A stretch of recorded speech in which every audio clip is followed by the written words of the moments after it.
Coming up on today's show. It's where you look outside yourself at other people and you think, I don't measure up. I don't have, the accomplishments and successes that person has. They always say, surround yourself with people that are better than you. So naturally, if you compare yourself, it's going to be hard because if you're getting the right people around you, there are going to be maybe more successful or do have different skills than you. So the first thing would be to identify, where do you feel like an imposter? The 3 Blocks to Success, Part 2, today on Keeping You Organized.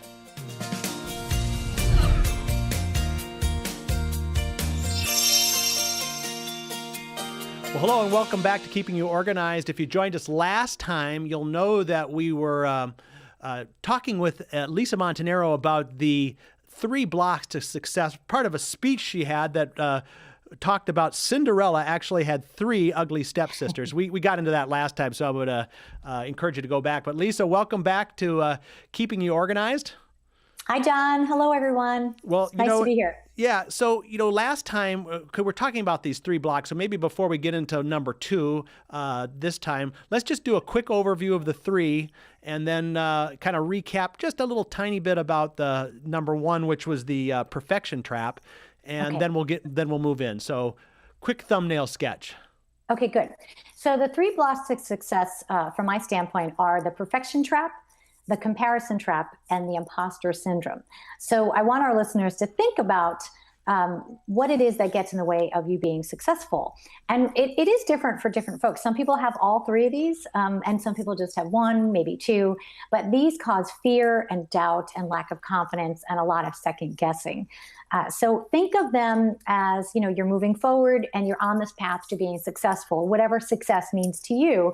And then you realize that you're stuck in a trap. And hopefully after this episode, you'll start to identify this trap and then be able to overcome it. So we talked about the first trap is the perfection trap. And perfectionists tend to think that things aren't perfect and therefore aren't good enough quality. And it gets in the way of them releasing things and sharing them with the world. There are a lot of people out there that have amazing ideas and gold mine of talents and skills, but they don't feel that they're perfect enough to share them. And that's a shame. And so I'm going to encourage everyone to try to get their feet out of the quicksand of the perfection trap and think done is better than perfect. Yes. And start releasing things to the world. Yeah. Great. All right. So number 2 is the comparison trap, right? So yes. let's do a little overview on what this is and maybe get some examples on how we can not get caught in that trap. Absolutely. So the comparison trap is where you look outside of yourself at others. And I will give you one gender difference that I've noticed here. Women tend to look outwardly at other women about things that are a little more having to do with their clothing and their looks, so physical presence. They might, think a woman is prettier. They might think she has better fashion sense, but they also compare themselves on their mothering, their parenting skills. So they tend to compare in those ways. Whereas men we've seen tend to compare themselves to other men on status issues of money, the type of car they drive, the type of house, and the type of vacations they keep. And that is a sweeping overgeneralization of the sexes of the genders, but that is kind of how the comparison trap has manifested for men and women. So it's where you look outside yourself at other people and you think, I don't measure up. I don't have, the accomplishments and successes that person has. Instead of, John, looking at someone else and saying, geez, John has this awesome show that he does. What could I do that's similar? Maybe I'll start a podcast. Maybe I'll start blogging. So the way to overcome the comparison trap is to start looking at other people as inspiration and motivation, so that you can do your own version of what they're doing and make it your own. Now, I would imagine in this day of social media, the comparison trap is really easy to fall into. Don't you think? Yes, there are so many upsides of being connected in every way, podcasts, social media, video, YouTube, but there are a lot of downsides to it. And one of them is that people get really caught up in this comparison trap. I have some clients that go into analysis paralysis where they just research and keep looking at everyone else. And I tell them, okay, I'm going to put a cap on this. At some point, you need to say, here are 5 websites that I love, and then create your own. Or, here are, 5 authors that are writing great books, and then go write your own.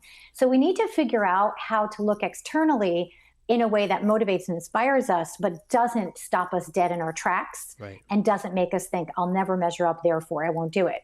I'll be honest that some of my clients, they suffer from this so much that I actually tell them to not look external at all until they're ready. Right. Until they're totally ready. Yeah. So would you use some kind of plan or time limitation, or like answer these 5 questions and then you're done? Kind of, how do you put the parameters around it so they don't keep doing it? Yeah, that's a good question. I would either put a time limitation on it, like, okay, go out for an hour and research this, or, go hear 5 other keynotes before you start creating your own. So I'd either put a quantifiable number on it or a time frame. I also have a rule, no negative self-talk. So while they're developing whatever they're developing on their road to success, they're not allowed to put themselves down. Right. And it sounds like that should be such an easy rule, John, but it's not. And they catch themselves, and they'll either be on a Skype session with me, or they email me and say, oh, I'm doing it again, just because it doesn't serve to have all that negative talk about yourself. Well, and some type of limitation. Well, and when you hear a lot of these self-improvement speakers talk, they always say, surround yourself with people that are better than you. So naturally, if you compare yourself, I mean, it's going to be hard, because if you're getting the right people around you, there are going to be maybe more successful or do have different skills than you. So is that something that you would kind of prescribe and just in the right dosage? Yeah, I think you just said it at the end, in the right dosage. So I would want you to look at other people that have maybe achieved the level that you want to achieve, but I want you to think of a few things. One is the realities of what it took to get them there, because we only see the shiny, bright object. We see they've made it. And I want people to be, to recognize what it might have taken that person to get there, and what has been maybe going on behind the scenes. And I would probably want you to pick 3 tiers: someone that's at your level, someone that's 1 level above you, and someone that's all the way at the successful level you want to be at. Maybe that's, a year from now, 5 years from now. Because it's great that you want to surround yourself, with people that are all very successful and that are at tiers that are higher than you. But if I see that you're also suffering from the comparison trap syndrome, I will be careful to prescribe not too much of that. Right. If I see you going down that path of, I'll never measure up. Okay. Look at everyone else. Great. Anything else on the comparison trap before we move on? I think that I would just take the words of Judy Garland, an amazing, successful actress who actually had some great quotes. And she said, be a first-rate version of yourself rather than a second-rate version of someone else. I just want to remind everyone that you are unique. And so when people say, well, it's already been done, it hasn't been done by you. Right. So just remember that you have a unique thumbprint, and that you bring something different to the table. And if you could constantly see yourself as an original, the comparison trap probably won't be as much of a trap for you. I thought you were going to use the comparison line, Toto, we're not in Kansas anymore, but that would have been different. Yeah. It would have been slightly different, but very cute. Yeah, great. Well, we're going to take a quick break, and when we come back, we'll hit the 3rd block to success, and then get everyone on their way to a more successful life and more productivity. We're with Lisa Montanaro, lisamontanaro.com, and we'll be right back. Now, there's a place just for you. Life can be busy, and you still have to keep it all together. That's why you like to be organized and in control. Introducing MyOrganized.life, a special place where you can get ideas and solutions to organize what's important to you, your important papers, your important decisions, your important life events. We show you the ideas and products to stay organized in your life. See what's new. Stop by and say hello. Visit us at any time at www.myorganized.life. It's just for you. MyOrganized.life by SMEAD. Find us at www.myorganized.life. MyOrganized.life. We're back now on Keeping You Organized, talking about the 3 blocks to success, what we can do in our lives to be more productive, to be more successful, whatever your definition of success is. And we've got Lisa Montanaro from lisamontanaro.com. And Lisa, I think we're now into the 3rd area. What's number 3? So number three is called the imposter syndrome. If you've never heard of it, it is where you walk around sadly feeling like a fake. And you've heard the term fake it until you make it. And some people can do that and can do it very well. And that's the way they improve and learn. But for many people, this imposter syndrome is a block to success because it makes them feel like such a fake that they actually don't participate. They don't even come to the table. They don't even come to the party, so to speak. Right. There have been many examples of it. I'm going to give you one example because she's so famous and most people will be able to recognize her. Jodie Foster. Okay. Has talked about how severely the imposter syndrome has affected her in her life. She has said that there's almost no set that she went on as an actress or director where she didn't think they're going to find out I have no idea what I'm doing. And this is from someone that by most people's standards is a, raving success as an actress and director. So it is an interesting thing to think about. And I think at some point in our life, in any setting, there are times when we're like, oh God, I don't know what I'm doing. And we talked a little earlier about if there really is a lack of competency and a lack of skills, and you were my client, I'd say, okay, what do we need to do to improve your skills? Right. But I'm talking about people that are, wildly talented and skilled, but yet still feel like an imposter within their own life. Right. So what are some of the ways that you would help people avoid this trap? I think I would ask them to follow what their triggers are. So for some people, there are certain settings that are more of a trigger for them, or certain situations that are more of a trigger for them. So the first thing would be to identify where do you feel like an imposter. And for example, I have a client that's a CIO, Chief Information Officer of a major company, and she feels completely confident and competent except when one of the other vice presidents is in the room. So he just happens to push her buttons. But she has to work with him, right? So it's a matter of figuring out what the triggers are so that we could then go towards those triggers and figure out what we could do to overcome them. If it's really just, again, a competency issue, then one of the best things is to ask yourself, do I want to improve these skills? What I find fascinating is some people are like, oh, I feel like an imposter and I don't have the skills that it takes. But then they tell me that they don't want to have those skills. Well, it's not that important to me. Okay, then let's just give that up.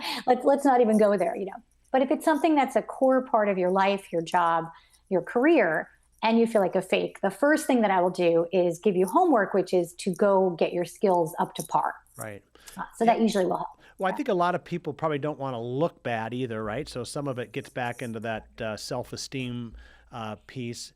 And I people do get thrown into situations where maybe they aren't qualified. So I can see how this would keep you from being successful. What are some other examples? Do you have maybe another client example of how you've worked someone through the imposter syndrome?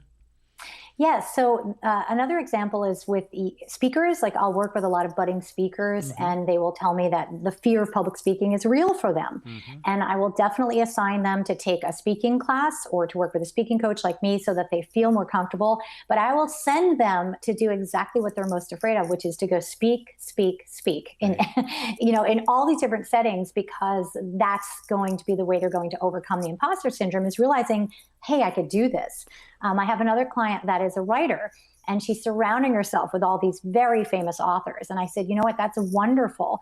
But I want you to either meet these authors in a very relaxed setting, like at a writer's retreat, when you can see them as people and not these, gods that are untouchable.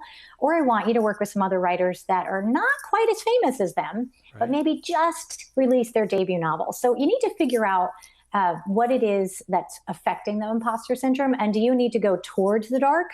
So what Jodie Foster said is, I just kept doing it. Right. That's what she said to get over it. She kept doing it. And for some people that works really, really well. So I would prescribe them, go ahead and do it, or do it in small doses. Yeah. What's another interesting thing, John, is some people can fake it till they make it. So they can overcome the imposter syndrome by putting on a smile and going into the fire, even though it feels so uncomfortable for them. And you and I have probably talked about this before, but there are people that as they're faking it, they actually believe it. Does that make sense? Yeah, absolutely. So as they're going through the motions, they start to realize, I'm doing this. So I would want to know if someone is the type that can fake it so they make it, or if they need to do some other work first. And if they do need to do some other work first, I'd pull them back a tiny bit and prep them more. Right. Great. Well, is there anything else on the imposter syndrome, or have we kind of wrapped this thing up? I think we've really wrapped it up. I think that we need to just remember with the imposter syndrome that usually the toughest critic will be you. Yes. That we fear all the external criticism, but really the toughest person is usually sitting between our own ears. And if we can remember that, it's helpful. Yeah. I kind of think about Jodie Foster, if she's saying she's faking it, which is kind of what acting is. So maybe she's actually really good at it. And that's kind of a circular reasoning thing, but we'll have to analyze that on a different show. Hey, That's a good point. Before we go, tell us what kinds of services you provide and how people can get a hold of you. Sure, absolutely. So head on over to lisamontanaro.com. I have a wonderful free digital toolkit that will help you boost your productivity. You could sign up for my newsletter, read some of the blog, connect with me on social media. I do productivity consulting and success coaching for organizations and also for individuals. So would love to hear from you. Great. Well, Lisa, as usual, it's been great. It's good to kick off 2018 with some good productivity. It's going to be a successful year for all of us, and we'll have you back again. Thank you. And don't let those three ugly stepsisters come find you this year. Yeah. Well, I think the clock is striking near midnight here, and if we don't get going, we're going to turn into a pumpkin. So Cinderella's sisters might be successful after all. So, folks, there you have it. The 3 blocks, get over them, get around them, do whatever it takes to make this a great and successful year, and we'll see you next time on Keeping You Organized.